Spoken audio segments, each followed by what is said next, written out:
Hey everyone, you are listening to the All Things Private Practice podcast. I am your host, Patrick.Casale, here in Asheville, North Carolina. Nice 75-degree day in the middle of November.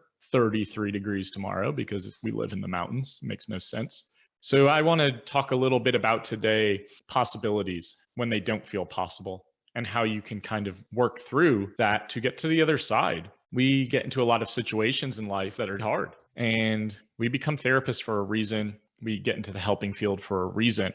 But there are a lot of times where when we're going through some shit, there does not seem like there are going to be possibilities in the future, or you can't see them, right? It's just no clarity. What comes after this? So I want to tell you a little bit about my story for those of you who don't know. I had a massive gambling addiction for almost 15 years of my life. I haven't gambled since 2012, by the way, which I feel pretty good about. But before that time, I lived in upstate New York. That's where I'm from. And I had a massive gambling addiction. I had a bachelor's degree in criminal justice. I don't know why. Plenty of run-ins with the law, bad decisions along the way. And I just couldn't see anything different. I remember being in upstate New York thinking about how the hell do I get out of this situation? This is creating like suicidality. This is creating destruction. I am pushing everyone away. I am digging a deeper and deeper hole. I just don't see a way out. And that feeling was real because it was real. And that was my experience back then. And it was just a really bad headspace to be in all the time and very self-destructive. I remember standing on the soccer field. I play a lot of soccer and thinking to myself, like, I don't know what I'm going to do.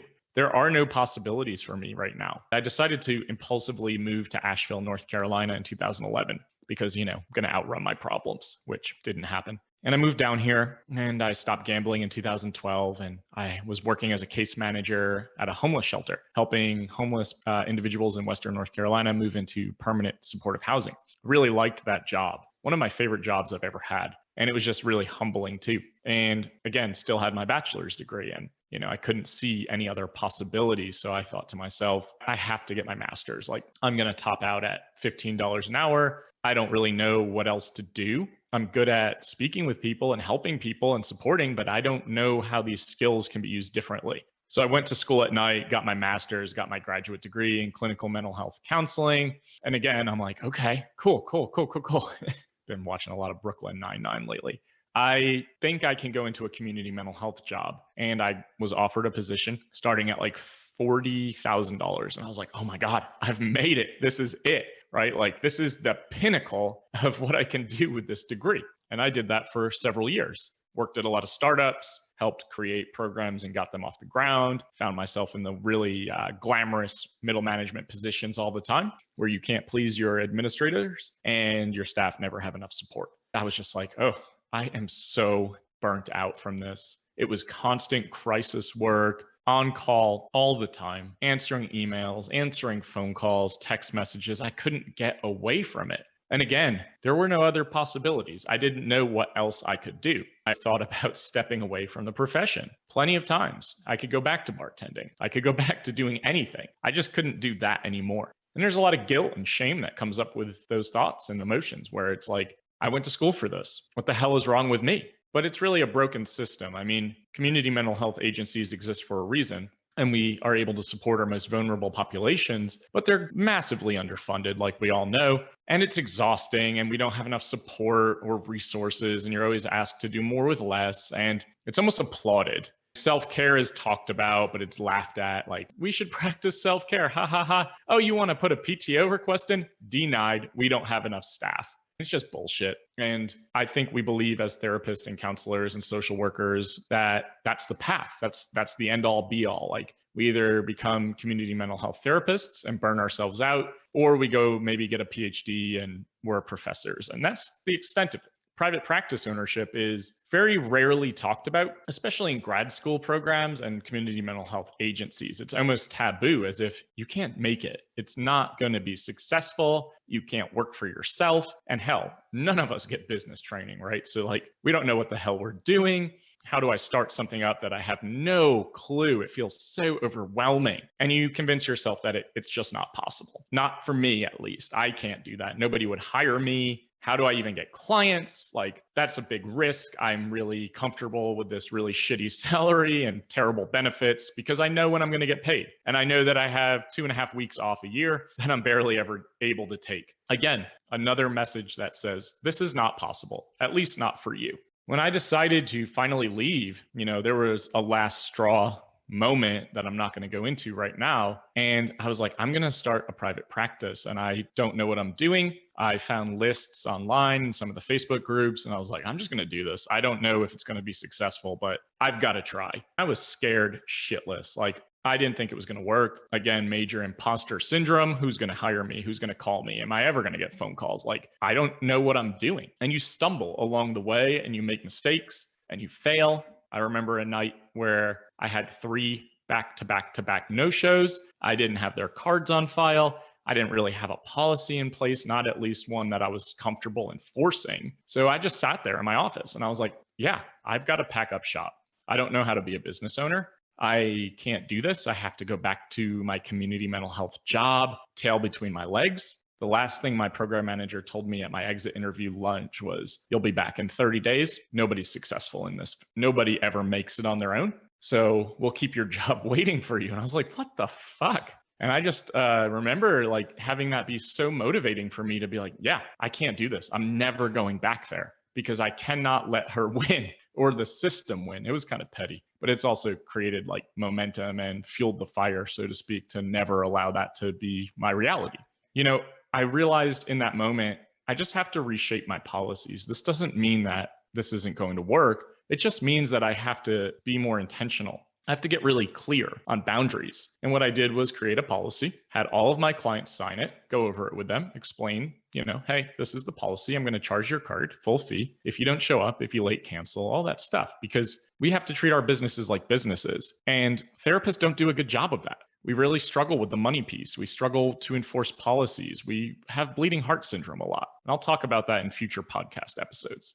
Anyway, private practice was then the mountaintop. I felt really good. I got really full. I developed a reputation within the community as someone who did good work with clients, especially men who were struggling with addiction. Lo and behold, I think our ideal clients are versions of us. And that was it. That was the end of possibilities for me.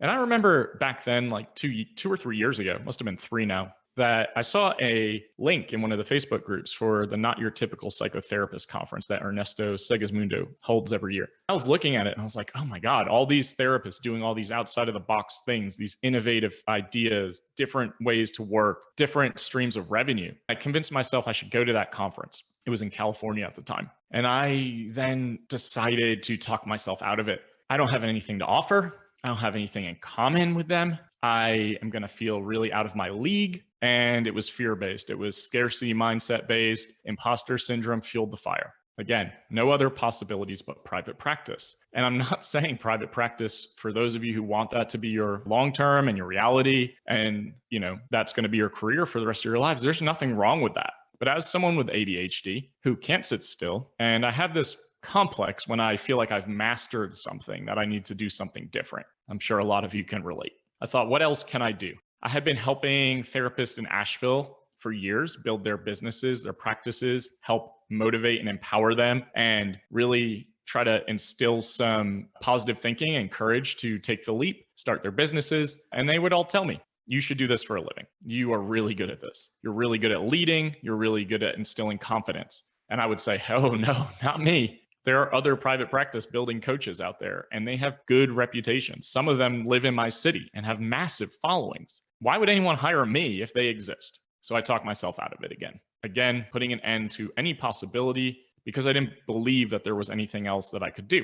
How else can my skill set apply to other ventures? Because I don't have the ability to think outside the box right now. It was very much like tunnel vision. Can't see the forest for the trees, so to speak. One day during COVID, being trapped in our houses and going a little stir crazy and trying to figure out what can I do with all this energy, I decided to put the idea out to the world like, hey, I'm going to start a private practice building and coaching business. I had held myself back from that for so long. But when I tend to put things out to the world, like most of you probably do, imperfect action, right? Like I didn't have the conceptualization of what this was going to look like. I didn't know anything. I just knew I had the idea that I could help other therapists do this. And that came really naturally to me. The responses were really positive. They're really validating. And I wasn't doing it for the responses, but it felt good. External validation's always nice. I thought to myself, what can I do? How can I formulate? How can I conceptualize? Do I do courses? Do I have a Facebook group? Like, what do I do? I started 6-week courses and only allowed 6 therapists in. Started 2 in August of 2020.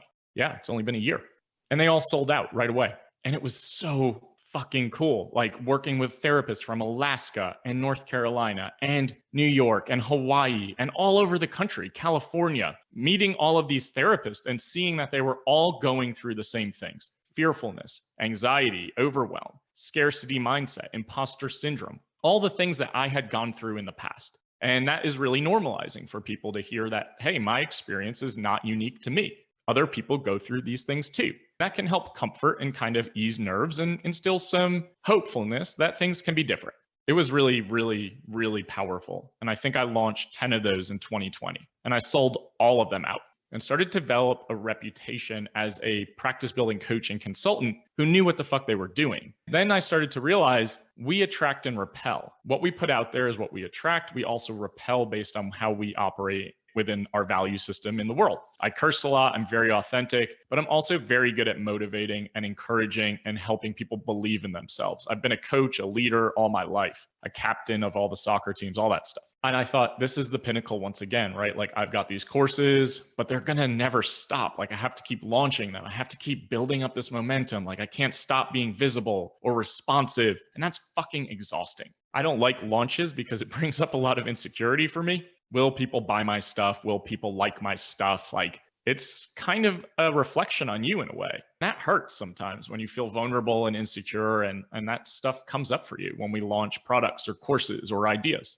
And I think we hold ourselves back because we sometimes can't handle the feelings of rejection or not feeling seen, or like, my stuff isn't good enough, whatever shit is coming up, you know? I'm sure a lot of you relate to that. So I started a Facebook group, All Things Private Practice, and it got pretty busy. I mean, we've got like 4,000 members right now, and we've had it for about less than a year, which is pretty cool. And we get to interact with therapists from all over the world and talk about private practice building and just really trying to support one another and build each other up.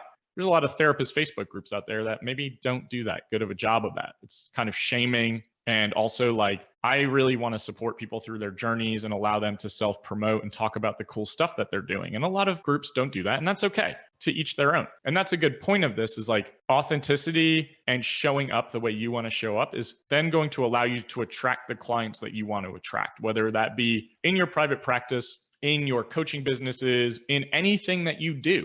The way you show up is going to attract the clients or the people who are drawn to your personality. But if you're not able to put yourself out there and feel exposed and vulnerable and insecure and just walk through it and work through it and feel that discomfort, it's going to be really hard to attract people who are really enjoying or appreciating what you're putting out there and recognizing that, like, oh, this person's done the work. They know how to help me or support me.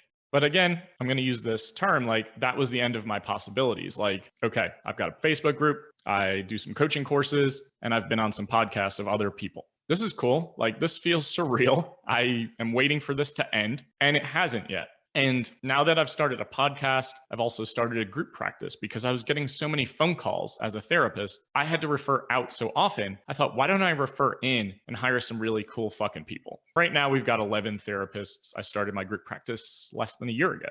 And we have a psychiatric provider. And I'm really trying to pay people well because I want to empower them to know that this is possible. And if they want to go out on their own, great. I want to support that journey for them too, because we need good therapists who want to do good work, who don't feel burnt out all the time. The last couple of years have been really challenging for therapists. Burnout is at an all-time high. And I think people are making a mass exodus from community mental health jobs because of that. And they want autonomy and freedom and flexibility and the ability to do things on their own without always feeling like they have to be productivity based and that they can work outside the box. I've met so many cool therapists over the last year because of COVID, and COVID's been destructive and damaging and devastating, but it's also led to so much connection for people with people they would have never met. I know therapists that are doing walk and talk therapy or equine therapy or incorporating tarot or, dream analysis or Eastern medicine or practice. And like, it's so cool to see how we are practicing so differently and really kind of stepping into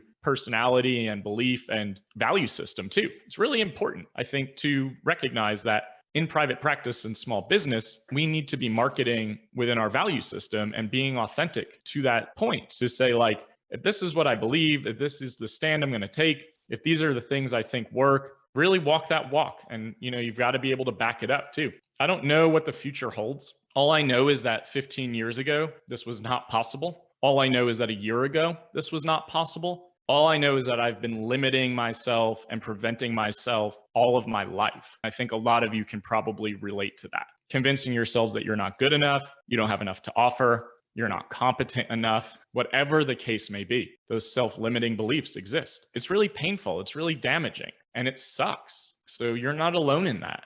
I decided a couple of weeks ago to put out to the world once again. That's kind of my method to the madness, is like, I'm going to do this. And that kind of creates accountability for me. And I said, my goal for 2022 is to get more podcast followers. I hadn't even launched the podcast at that time, and to hold a retreat in Ireland. And the response to the Ireland idea was so overwhelmingly positive that I was like, all right, got to do it. I found a venue over the next couple of days, set dates, figured out pricing. And that was before I had any registrants. Is that a word? Registrants? Probably. I don't know. And that was scary. Again, this is me putting myself out there. Is anyone going to purchase this? Is this going to be something that can be successful, or is this just a pipe dream and it's going to crash and burn? I decided to keep it small, 10 spots, and allow people to bring their partners because it's Ireland and people want to travel and go to fun, cool, exotic places that they've never been. And I sold the retreat out in 10 days. I am a humble person. It's really hard for me to kind of take in and soak in the accomplishment, but I'm like, holy shit, like, this is real. This is a reality. And now I've got to structure it and figure out how this is going to operate and what this is going to look like. But again, imperfect action. I didn't know the steps. I didn't know what I wanted it to look like. I just had the idea. And by putting the idea out to the world, it kind of creates this fire. It's like, okay, here's the motivation that you need to really start to put the pieces in place. I think a lot of us go into default perfectionism mode, and we have to perfect everything we're going to do before we put it out to the world. And that can paralyze you and prevent you from doing something for years. It did for me. And I talk with a lot of other people who it does the same thing to, where it's just like, I have to have this perfect before I can launch my website or my podcast or my private practice or my coaching business or my course or whatever. Please try to do yourself a favor, put it out there. If you have a goal, if you have a dream, if you have an aspiration, even if it feels like a pipe dream and it's like out of reach, just put it out to the world. Put it out on your Facebook page. Put it out in a positive, supportive Facebook group. Put it out to friends and colleagues and partners. Like, it doesn't have to be perfect, and it never will. So if you can get out of your own way, possibilities start to open up. You can start to see differently and see that there are other options and ways to make money and ways to enjoy life. Like, not all of you are going to want to be a therapist for the rest of your life, and that's okay. I know that can bring up shamefulness. It does for me too, as I think of my transition out of the profession and more into a coach, consultant, speaker, etc. But I think about it as helping the profession in a different way, helping support a movement for therapists to finally believe in themselves and stop cutting themselves off at the knees and start to charge what they're actually valued and worth. And I know it's hard to quantify worth, but you have master's degrees and thousands of hours of experience and a lot of student loan debt, most likely. Start moving into the headspace that you're allowed to charge money and help people simultaneously. That will be a future podcast episode for sure. Anyway, thank you for listening to my story. Thank you for tuning in and following and subscribing. If you like the podcast, please download it, subscribe, and share. I'll be releasing new episodes every Monday. Lots of guest interviews with experts in the field. Really looking forward to the stuff that we've got going on right now. And you can find me at allthingspractice.com. You can find me at the All Things Private Practice podcast, the All Things Private Practice Facebook group. I have coaching courses, individual private practice coaching, a lot more retreats that'll be happening all over the world. Thank you so much for listening, and I will see you next Monday.